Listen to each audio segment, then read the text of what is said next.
We're starting another chapter now, and we're going to start looking at how we can modify objects in an AutoCAD drawing.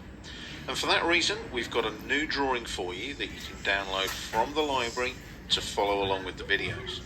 Now this drawing is called officelayout.dwg, and you can see it on the screen. It's a simple office layout with some very simple objects to go into the office layout. So you'll notice there we have a little desk, a plant, a very dated looking computer, and a little executive chair. They're all on the appropriate layers. Now before we even start modifying this drawing, what we're going to do is look at how we select objects in AutoCAD. You'll start to find that there are various ways of selecting objects in AutoCAD. Now one of the quickest ways is to move the crosshair with the little pick box, hover over the object, click on it, like that. That picks an object like that. And you can see that is an AutoCAD block because it's only got the one little blue grip right there. Now I'll just hit escape there to deselect that object. No. Now what I can do is select all of the objects. I'll just click on each one and you'll notice there that they're all selected, like so. Now that's a default function in AutoCAD controlled by your options. I'll just hit escape a couple of times to deselect the objects again. If I right click and go to options now on the shortcut menu, which you should be used to by now, and go to the selection tab there, you'll notice that we've got this one here, use shift to add to selection. You'll notice the box is unticked, the checkbox is unticked, and you need to leave it that way.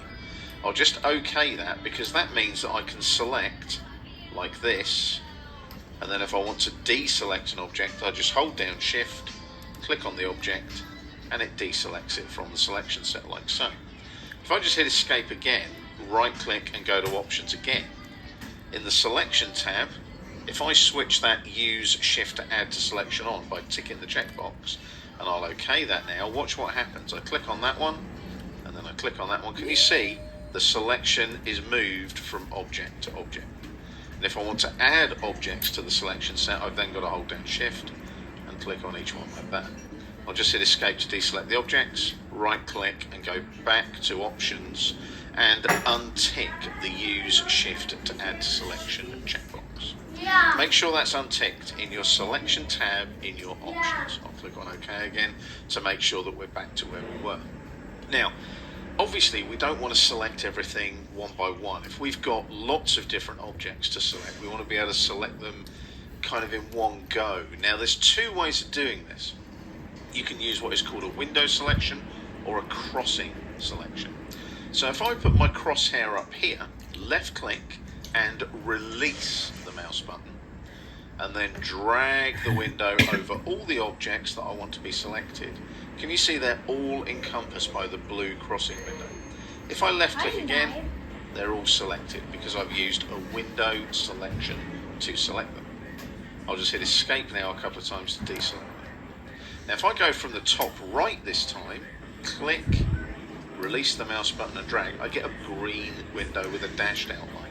This is a crossing selection, and as I come across, can you see the objects only need to be crossed by the objects? They don't need to be all in that green boundary. Some of them are, the chair, for obvious reasons, but if I click there, can you see they're all selected? So if you're crossing, the objects only have to be crossed by that green selection window. If you're using the window selection the other way, from left to right, the blue one, they all have to be inside that boundary to be selected. I'll just hit escape a couple of times to deselect the objects. Now, when we've done those two selection windows, both window and crossing, we've done a left click and released the mouse button. What happens if you don't release the mouse button? If I click and hold and drag, can you see I get this funny shape like this? It's known as a lasso. So I can lasso around the objects like that. Again, that's a window blue lasso, so that means the objects have to be inside that lasso. And if I go the other way, if I come up to the right and click and drag, can you see I'm getting a blue again like that? It does depend on direction. So you see I'm getting a blue on there, and you can make it look as weird as you like, as you can see.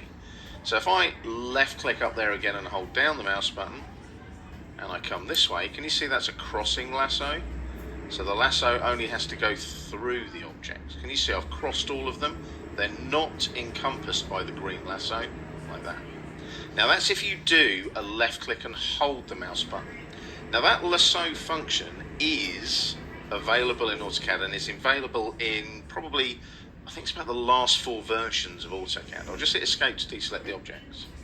Again, if we right click and go to options, in the selection tab, allow press and drag for lasso function. There it is there.